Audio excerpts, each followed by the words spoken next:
I think it's safe to say we've all been there. Commander game that's gone far too long. We're talking 3, 4, 5 hours. We're talking 10, 15 cards left in everyone's deck. We're talking that one player that you have to wake up every time you pass to them. Things aren't looking pretty. All to just have it end by, you know, everyone decking in turn order. So the question that comes from that is, how do I speed up the game while still having it be a fun Commander game? Which I think might have some easy answers, honestly, that are still fun. It doesn't mean that you're playing CDH. It doesn't mean that games are going to be 20 minutes now. It just means that the decks will be a little bit more efficient. Games will go a little bit faster. You can play more Commander with your buddies. If you're having a similar problem, this video's for you. Well, I've got some pretty bright ideas on how to speed up the game for you if you want to check them out.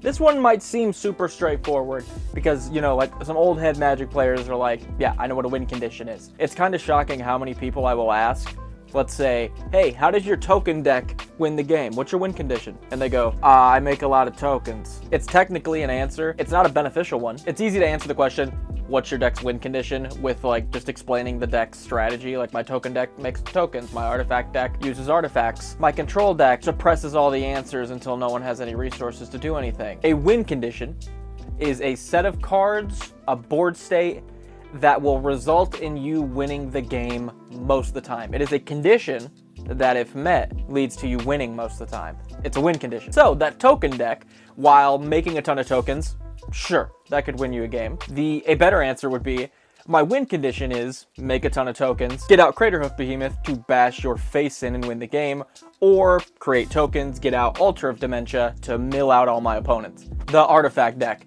Yeah, you make artifacts, that's how you win.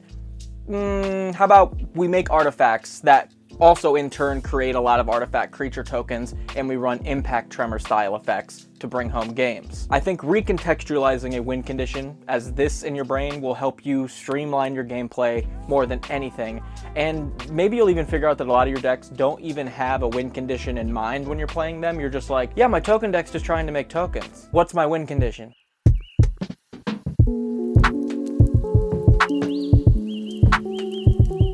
Let's talk about the 10-second rule. This is just something I came up with. It's also super easy to implement. You're going to go through your deck, and you're going to take every non-land card that you could cast, and you're going to pretend like you're casting it. Just pretend like you're casting it. And then, on average, be honest with yourself, how long does that spell, or ability, or trigger, or activation take to happen? And if it takes more than 10 seconds, try cutting the card, because those post 10-second cards really add up over the course of a game. For instance, I absolutely love Factor Fiction effects. They're one of my favorite ways to draw cards. And if you don't know what a Factor Fiction effect is, it is an effect that will reveal a certain amount of cards off top. You separate them into piles, or an opponent separates them into piles, and then you pick one of those piles, and then it goes to your hand. Other one goes to your grave. Sometimes it goes to the bottom of your library. Sometimes it goes to graveyard. It took more than 10 seconds to explain the card, and that's not even the card going off. Those cards easily take upwards of 30 seconds to go off, when something like Notion Rain probably feels just as good. Planeswalkers and Battles are two card types that fall great into this longer than 10-second category. They are extremely time consuming. Planeswalkers not only promote other players to attack things other than you, which will definitely slow down a game, they also have 3, sometimes 4 abilities to choose from every turn. You gotta make that decision, which one am I gonna be doing this turn? And Battles are very much the same. They enter, they normally have some kind of long-winded effect, then you promote attacking the battle instead of your opponents, then they flip and they do another effect. It takes a lot of time out of the game. And a lot of the time, other cards will do almost identical effects much faster. There's also kind of something to be said about like charm and command effects, ironically, because I just did the Niv Mizzet Toolbox video. If you don't know which one of the choices you're going to be picking more often than not. For instance, if you're running Rakdos Charm and you're like, that is pretty much just an artifact removal card to me. It removes an artifact. The other 2 I can use when I need them. I use that most. Cool. That will not really take up that much time. If you're running like a Lorehold command and you're like, not really sure which one I'm going to use more often than not, that might kind of throw a wrench in the old brain there and take a long time to get it going. But yeah, if they take longer than 10 seconds to like activate, trigger, play, you know what I mean, resolve, try cutting them. If they're not like a backbone part of your deck, or it's like not some part of like some kind of combo where it's like, yeah, that guy's gonna win. It technically takes longer than 10 seconds, but that guy's gonna win. Try cutting it, see how it goes.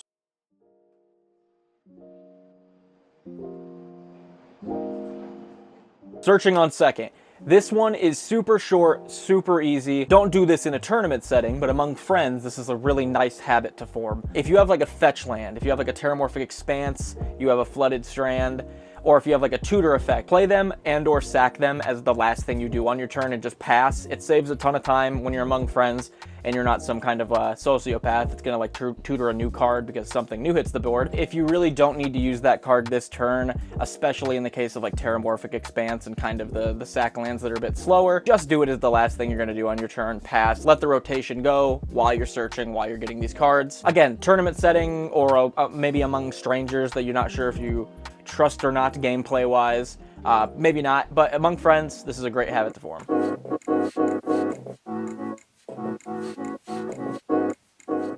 Another super good land habit to form is cutting the slow ones, because there's no excuse for it anymore. I was the ultimate land miser, where I was like, I will run slow lands, they're cheaper, I'm not spending money on the lands, I'm not doing it. You can get a ton of good lands for like under $1 now that can all enter untapped, and that will speed up your gameplay so much. You'll actually be able to hit your stuff on curve instead of having to wait an extra turn to play most of your stuff. I have it written down actually. The amount of lands you can get now that are like under $1 that enter untapped.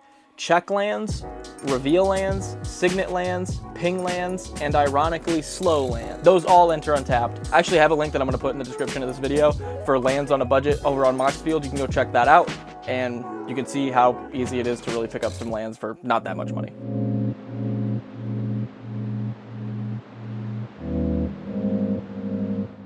Another great way, like if you're in the creature deck and you're confident that you're going to out-creature the other players at the board to speed up a game, is promote attacking. Cards like Bedlam will just stop blocking from being a thing, and if you're the best creature deck at the table and you're out-creaturing the other creature decks, you got nothing to be worried about, and that'll speed up the game exponentially because not having blockers. Secondly, and way more obviously, Goad is a pretty good mechanic. If you're playing consistently 3 to 4 player commander, you're not playing a lot of 1v1. I've been playing a lot of 4 player commander lately. Goad cards have been awesome, and I really suggest them for speeding up games. Cards like Disrupt Decorum, Taunt from the Ramparts will both goad entire boards, all your opponent's stuff, and then you literally just sit back your entire rotation and you're like, go through your phone a bit. Your opponents are just smacking face. It also takes away the decision-making process because it's like, you don't have to think of whether or not you're attacking. Your attack phase is decided for you.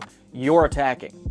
Okay, move on to your next thing. And again, like I said, if you're in the creature deck, you're in the token deck, you're in the Voltron deck, you're going to be hitting for more damage than other people at the table. These cards are going to be a benefit to you, not only because you can deal more damage, you can dish it out harder than other people can. It'll also bring home the game quicker, so you can beat their face again in a second game much quicker.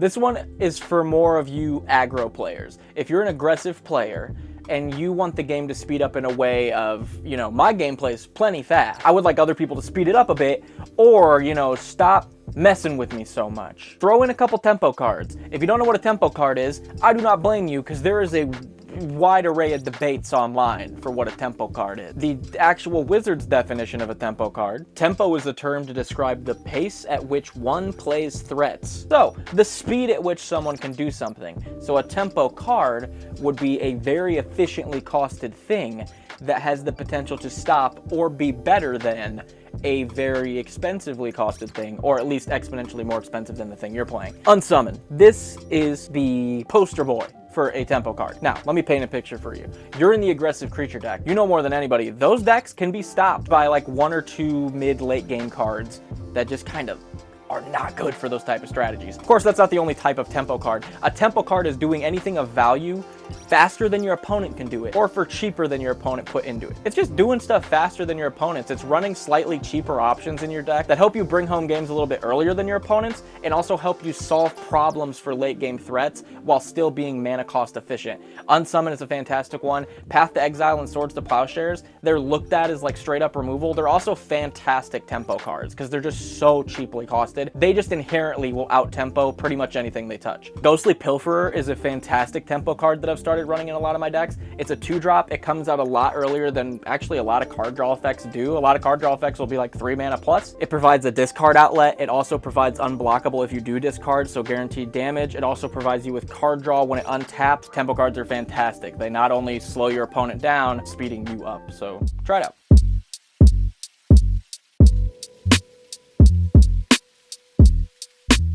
This one is quick and to the point, as quick as it could be. There has been a drastic like cultural shift in the way people think about deck building, especially in terms of board wipes. It's like agreed upon that you run like 4 to 6 now. And that's not even hypothetical. You Google how many board wipes should I run in my commander deck, it says it recommends 4 to 6. Now, if you're in a control deck or you're in something like that, why are you watching this video? You probably don't want games to go that much faster. And if you do, there's probably some stuff you could use. Don't click off quite yet. But what I say is you run 2 to 3 board wipes instead of 4 to 6, because that's what an insane person would do. And you instead swap out those board wipes for what we're going to talk about in the next category.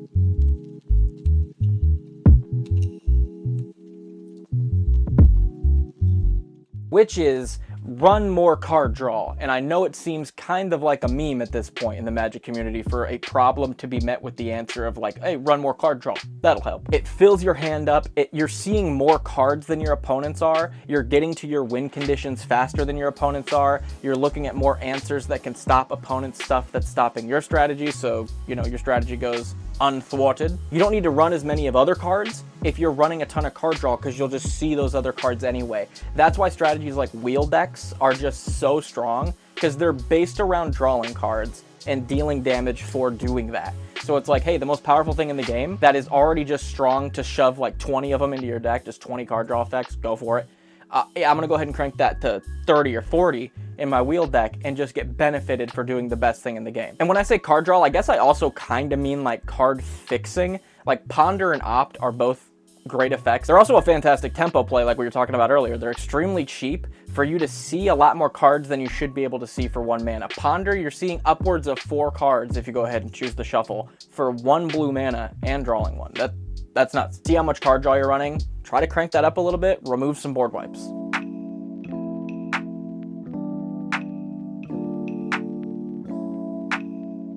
So, in Magic, obviously, there's like 3 main ways to win. 0 life, 0 cards in your deck, 10 infect. There's obviously other ways. Those are the 3 main ones. We can kind of forget about the infect one. I just had to say it so I didn't get any comments down below. A win engine is kind of a term I've coined that just means a permanent that will provide either damage or mill for your strategy doing its thing. So, for instance, Impact Tremors is a fantastic win engine in creature decks, token decks. Your commander just like creates tokens passively from just doing something. Like my cousin's Brea deck, he runs it and it's gross. And then there's the opposite end of it in his, let's say like his Lazav deck that he's running right now. He runs Teferi's Tutelage to turn all this card draw that he's getting from his clues into mill for the opponents. And it works extraordinarily potent most games. We're like all sitting at like 20 cards when he's at like 60. Now you can't always do these. There's some strategies that really don't have like access to this kind of thing. But if you do have access to it, definitely consider using it. My Teneb deck does this awesome with Ashnod's Altar, and that's a great win engine because I'm reanimating all these giant things over and over and over again. So being able to sack those giant things to Ashnod's Altar is fantastic. These can also like kind of tie into each other. Like if you're in the mill deck, cards like Sir Conrad are like really good. They deal damage for things getting put into or leaving graveyards. So all the while you're doing your deck strategy, you're helping to bring home the game.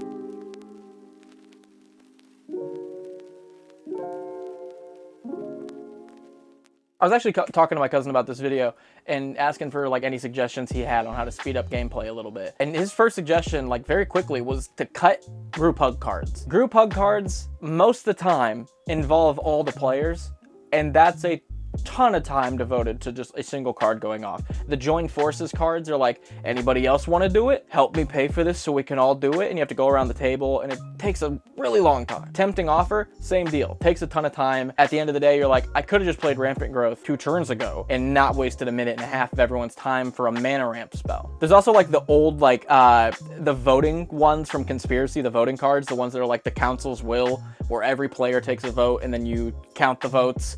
And then whoever got the most votes applies to a certain ability to go off. Yeah, that's not even the ability going off yet. That's just determining what vote outweighed the other one to determine what the card does. Yeah, drop those. They just slow down games. Great suggestion from Keatster. Appreciate you.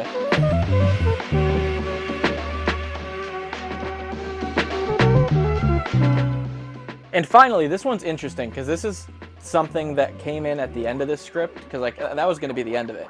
But then something popped in my head where I was like, I have never thought about that. And then Moxfield kind of clarified that thought for me. I think saying to just lower the mana curve of your deck is too straightforward to include in this video. Oh, you want the game to go faster? Run a faster deck. That'd be like a 30-second video. What's my mana curve on my Falco deck? Just the deck I'm playing right now. So I laid it out. And I'm like, this deck has an incredibly low mana curve. A ton of 2-drops, a ton of 3-drops. And I'm looking through all my decks. All my decks have a ton of 2-drops, ton of 3-drops. And my Falco deck feels more mid-rangey than it does quick. And that confused me because a good 70% of my deck was 2 and 3-drops. And then I thought, how many of those 2 and 3-drops are permanents that are actually going to have any staying power though? And then heading over to Moxfield to look at some of my decks, I noticed that Moxfield separates your mana curve into permanents and non-permanents. Separate your mana curve in your decks into permanent and non-permanent mana curves, and you might find out real quick why your deck feels slow. When you're 1, 2, 3-drops, you're running 30, 40 of them, and you're going, how is my deck not performing in the early and mid game? You might find out that a lot of those 2 and 3-drops are mana ramp and removal, which makes sense. That honestly just makes sense for those to be that. They're very important aspects to the game. To be fair though, all that does though is cause the late game to be the only option. If an opponent plays something early, your only options early in the deck are really mana ramp, removal, and if it's a big enough threat early, you'll just remove it. Other than that, you're mana ramping. It just promotes late game. And now you might say, Nick, that's how deck building works. How do you prevent this? You replace some of your instants and sorceries with permanents that do the same thing. Because a lot of times, those permanents will do that same thing repeatedly, and it's just better. And they also give you board presence. And when they're creatures, they give you things to attack with, which may not seem like a lot, but there's so many games where people have gotten down to low life, and I'm like, man, if that Go for the Throat I played was a Ravenous Chupacabra that was still in play, he would have also gotten buffed from Feldar's Retreat, and now he would have been a 6/6, and I could have dealt damage, and I could have done the game. It really does come to that a lot of the time. In my Falco deck, Rampant Growth got taken out for Birds of Paradise because 1, I pulled it and it looked sick. 2, I would much rather be putting counters on a bird than just playing early game ramp that gives me no board presence. Take out that quick study for Ghostly Infiltrator. It'll provide you more card draw over the course of the game, and it also can become unblockable, and it's a discard engine. You're getting some free damage in there. A ton of games come down to that again. Like, replace the Dig Through Time, I know it's good, with a Shorekai, who provides probably more card draw than the Dig Through Time will, after 2 turns of it being out. Also gives you tokens on board that you can attack with, and is an 8/8 that you can crew. That is just better. That will help you bring home games quicker, I promise you. I like to, recently, I've been making community posts like a couple days before I plan on editing and uploading, just so I can get some like last minute funny commentary, sometimes useful commentary from the community. I made a post on your guys' opinions on how you suggest to speed up games, and I'd like to go through them with you. Descent into Avernus. Everyone gets hurt, but everyone gets treasures. Tempting Worm. Everyone gets to dump their permas from hand to field and figure it out after. For sure, especially if the permanents other people dump are Descents into Avernus. If you can all get on the same page, you could really speed things up. Fiendish Duo, Wound Reflection, anything that can double damage on board.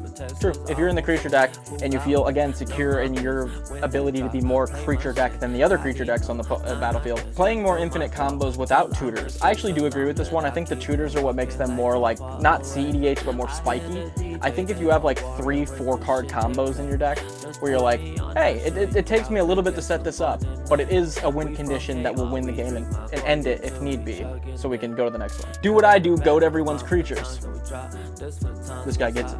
Goad, Group Slug, Group Hug, only run one-sided board wipes. Oh, this is a good one. I don't like the Group Hug for sure. I don't like the Group Hug because I think that slows games. Goad and Group Slug are both great ways to speed up a game, but also one-sided board wipes are actually a super good suggestion. Replace maybe one of your board wipes with a one-sided one, and that'll bring home a lot of games. That'll be a win condition in of itself. Sometimes my deck choice forces the issue. That's fair. Also, Descent into Avernus always makes the game go real fast. You guys have a fetish for Descent into Avernus. That's fair. Tell them you're out of beer. That will make the game end immediately, I think. I think everyone would leave. I like the idea of starting the game with Descent into Avernus already on the field turn 0. We're going to do that. That's going to be a thing that I'm going to do when I start doing gameplay. Thank you very much. Concede when you take damage. I think that might be the best one. That's the best one, hands down. If you agree, leave a like, subscribe. The videos have been doing really well. We've been hitting like almost 10K, and you know that makes it unexcusable that we're not at 10K yet. If all of you hit subscribe, we're at 10K. Boom, it's over. It's done. It's finished. If you want to show a little bit of additional support for the channel, like all these people over my blurred face have, you can head over to the Patreon. The link is in the description and the comments. Starts as low as $1. Let me know if any of these tips helped. I'm actually going to implement these into all of my decks because our games have been going way too long. Send this video to my bros, to your bros. We can see if we can get some of these games going a little bit faster. If you have any suggestions on ways to speed up games like deck building or gameplay wise, feel free to drop them down below. As always, much love guys. Go play some Magic. See you guys next time.